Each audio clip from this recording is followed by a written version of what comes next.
ഈ പുഴയും കടന്ന് സീരിയലിൻ്റെ ഇനി വരാൻ പോകുന്ന ഒരു അടിപൊളി എപ്പിസോഡിൻ്റെ റിവ്യൂ ആണ് പറയാൻ പോകുന്നത്. ഇഷ്ടപ്പെട്ട ഈ ചാനൽ ഒന്ന് സബ്സ്ക്രൈബ് ചെയ്ത് സപ്പോർട്ട് ചെയ്യുക. നിവിനും രാഗിണിയും തമ്മിലുള്ള കല്യാണം മുടങ്ങിയ ദേഷ്യത്തിൽ രാഗിണി മുറിയിൽ കയറി വാതിലടക്കുകയാണ്. അങ്ങനെ ജയബാലനും പ്രവീണയും വിശാലും കൂടെ വാതിലിന് കുറേ തട്ടുന്നുണ്ട്. ആ സമയത്ത് ദേഷ്യത്തോടു കൂടി മുറിയിലിരിക്കുന്ന രാഗിണി പെട്ടെന്ന് വന്ന് കതക് തുറക്കുകയാണ്. കതക് തുറന്നിട്ട് രാഗിണി ദേഷ്യത്തോടു കൂടി ചോദിക്കുകയാണ്, എന്താണ് നിങ്ങൾക്ക് വേണ്ടത്? ജയബാലൻ രാഗിണിയോട് പറയും, എന്തിനാ മോളിങ്ങനെ കതകടിച്ചിരിക്കുന്നത്? മോളിങ്ങനെ കതകടിച്ചിരുന്ന അച്ഛനും വീട്ടിലുള്ളവർക്കും എല്ലാവർക്കും പേടിയാകും. ബാലൻ രാഗിണിയോട് പറയും, എന്തിനാ മോള് ഇങ്ങനെ വിഷമിക്കുന്നത്? ഇവിടെ പ്രത്യേകിച്ചൊന്നും നടന്നിട്ടില്ലല്ലോ. ആ സമയത്ത് രാഗിണി പറയും, പ്രത്യേകിച്ചൊന്നും നടന്നിട്ടില്ല എന്നോ? ബാലൻ പറയും, മോള് സങ്കടപ്പെടാതിരിക്കുക, മോൾക്ക് ഈ അച്ഛനുണ്ടല്ലോ എന്ന്. ദേഷ്യത്തോടു കൂടി മിണ്ടാതെ നിൽക്കുക എന്ന് പറഞ്ഞാൽ എൻ്റെ വിഷമം നാണക്കേടും മാറുമോ എന്ന് ചോദിക്കുകയാണ് രാഗിണി. ആ സമയത്ത് പ്രവീണ രാഗിണിയോട് പറയുന്നുണ്ട്, മോളെ അച്ഛനോട് അങ്ങനെയൊന്നും പറയല്ലേ എന്ന്.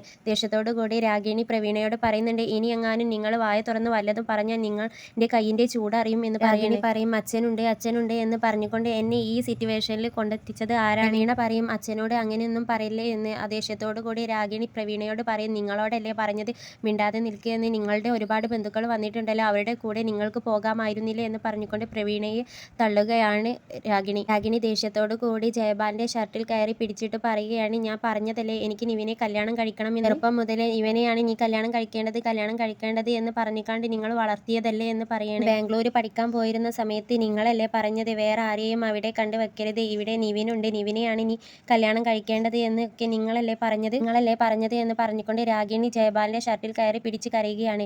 ഇത് നോക്കി നിൽക്കുന്ന വിശാലിനും അതുപോലെ പ്രവീണക്കും സങ്കടം വരുന്നു. വേറെ ആരെങ്കിലും കൊണ്ടുവന്നാൽ അവരും നീയും വീട്ടിൽ നിന്ന് പോകും, നിനക്ക് നിവിനാണ് വരൻ എന്ന് പറഞ്ഞ് എന്നെ പറ്റിച്ചതല്ലേ നിങ്ങൾ എന്ന് ചോദിക്കുകയാണ് രാഗിണി ജയബാലിനോട്. എന്നിട്ട് എന്നോട് ഇപ്പം നിങ്ങൾ എന്താ ചെയ്തത് എന്ന് ചോദിക്കുകയാണ് രാഗിണി ദേഷ്യത്തോട് കൂടി ജയബാലിനോട്. കല്യാണ വേഷത്തിൽ മണ്ഡപത്തിൽ എല്ലാവരുടെയും മുന്നിൽ പോയി നിന്ന് ഇപ്പം ഇതാ നാണക്കേട് കൂടി വീട്ടിലോട്ട് വന്നിരിക്കുന്നു. നിന്റെ അച്ഛന് ഞാനാണ്, നിനക്ക് ആവശ്യമുള്ളതെല്ലാം ഞാൻ ചെയ്തു തരും, നിന്റെ ആഗ്രഹങ്ങളെല്ലാം സാധിച്ചു തരും എന്ന് പറഞ്ഞ് നിങ്ങൾ എന്നെ പറ്റിക്കുകയായിരുന്നു. കല്യാണ വേഷത്തിൽ കൊണ്ടുപോയി മണ്ഡപത്തിൽ കൊണ്ടുപോയി കാണി എന്നെ അപമാനപ്പെടുത്തി. ഇപ്പം നിങ്ങൾക്ക് എന്താണ് കിട്ടിയത്? ബാലൻ രാഗിണിയോട് പറയും, മോളെ എന്നോട് ഇങ്ങനെയൊന്നും പറയല്ലേ. ആ സമയത്ത് രാഗിണി, നിങ്ങൾ മിണ്ടി പോകരുത്. രാഗിണി പറയും, നിങ്ങൾ എന്താ പറഞ്ഞിരുന്നത്? ഞാൻ എന്ത് വിചാരിച്ചാലും അത് നടക്കും, അത് ഞാൻ നടത്തിയെടുക്കും. ഇപ്പം എന്തായി, എന്തെങ്കിലും നടന്നോ? കാവേരി വന്ന് പ്രശ്നങ്ങളെല്ലാം ഉണ്ടാക്കിപ്പോയി, അപ്പോഴേ ഞാൻ പറഞ്ഞതാണ് അവൾ ഡേഞ്ചറാണെന്ന്. സമയത്ത് നിങ്ങൾ എന്താ പറഞ്ഞത്? അതെല്ലാം ഞാൻ നോക്കിക്കോളാം എന്ന്. ഇപ്പം എന്തായി, അവളെ എല്ലാവരുടെയും മുന്നിൽ വെച്ച് നമ്മളെ നാണം കെടുത്തിയില്ലേ? അച്ഛൻ്റെ അടുത്ത് ഇതെല്ലാം നടന്നു എന്ന് എനിക്ക് വിശ്വസിക്കാൻ പറ്റുന്നില്ല എന്ന് പറഞ്ഞുകൊണ്ട് രാഗിണി കരയാണ്. ഞാൻ ഇട്ടിരിക്കുന്ന ഈ കല്യാണ വേഷം ഇത് വാങ്ങിച്ചിരുന്ന സമയത്ത് ഇത് ഇട്ട് ഞാൻ സന്തോഷത്തോടു കൂടി നിൽക്കുന്നത് എത്രമാത്രം ആഗ്രഹിച്ചിരുന്നു. പല രാഗിണിയോട് പറയും, മോള് കരയാതെ ഇരിക്ക്, അച്ഛൻ എന്താ വേണ്ടത് വെച്ചാൽ ചെയ്യാം എന്ന് പറയണേ. ആ സമയത്ത് രാഗിണി പറയുന്നുണ്ട്, ഇനി നിങ്ങൾ മിണ്ടാതെ നിൽക്കുക, ഇനി നിങ്ങൾ ഒന്നും ചെയ്യണ്ട, ഞാനുണ്ട് എന്ന് പറഞ്ഞുകൊണ്ട് എന്നെ ഈ അവസ്ഥ വരെ എത്തിച്ചത് നിങ്ങളാണ്. നിങ്ങൾ അവരുടെ തോട്ടം വേങ്ങി പൈസ ഉണ്ടാക്കി, അതിന് ഞാൻ നാണം കെട്ട് നിൽക്കണോ എന്ന് ചോദിക്കണേ രാഗിണി ജയബാലനോട്. ഞാൻ എപ്പോഴെങ്കിലും നിങ്ങളോട് പറഞ്ഞിട്ടുണ്ട് ആ തോട്ടം എനിക്ക് വേണമെന്ന്? കാവേരി ആ തോട്ടത്തിന്റെ പണം ചോദിച്ച സമയത്ത് നിങ്ങൾക്ക് ആ പണം കൊടുത്തിരുന്നെങ്കിൽ ഈ അവസ്ഥ ഉണ്ടാവില്ലായിരുന്നു. നിങ്ങൾ കാരണം ഇപ്പൊ അപമാനപ്പെട്ട് നിൽക്കുന്നത് ഞാനാണ്. അവൾക്ക് പണം കിട്ടുകയും ചെയ്തു, എൻ്റെ കല്യാണം ഇവിടെ നിന്ന് പോയും ചെയ്തു. അത് പറയും, അവർ ഈ നാട് വിട്ട് പോയി കഴിഞ്ഞില്ലേ, ഇനി ചേച്ചി വിഷമിക്കണ്ട എന്ന് പറയണം. ഇനി അവരുടെ കൂടെ നിവിനും പോകും എന്ന് പറഞ്ഞുകൊണ്ട് രാഗിണി കരയുകയാണ്.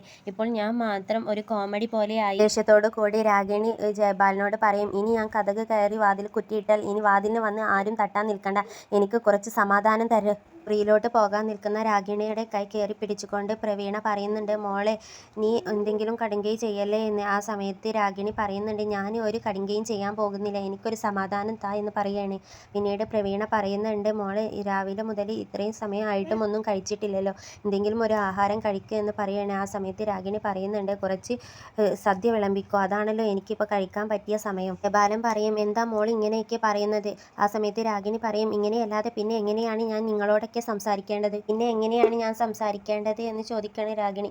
ഇനി ഞാൻ കതക് കയറി വാതിൽ കുറ്റിയിട്ടാൽ ഇനി വന്ന് എൻ്റെ വാതിലിന് വല്ലവരും മുട്ടിയാൽ അങ്ങനെയാവുമ്പോഴായിരിക്കും ഞാൻ എന്തെങ്കിലും ചെയ്യാൻ ശ്രമിക്കുക. അത് പറഞ്ഞുകൊണ്ട് രാഗിണി മുറിയിലോട്ട് പോകുകയാണ്. ഇതാണ് ഇനി വരാൻ പോകുന്ന ഒരു അടിപൊളി എപ്പിസോഡിൻ്റെ റിവ്യൂ.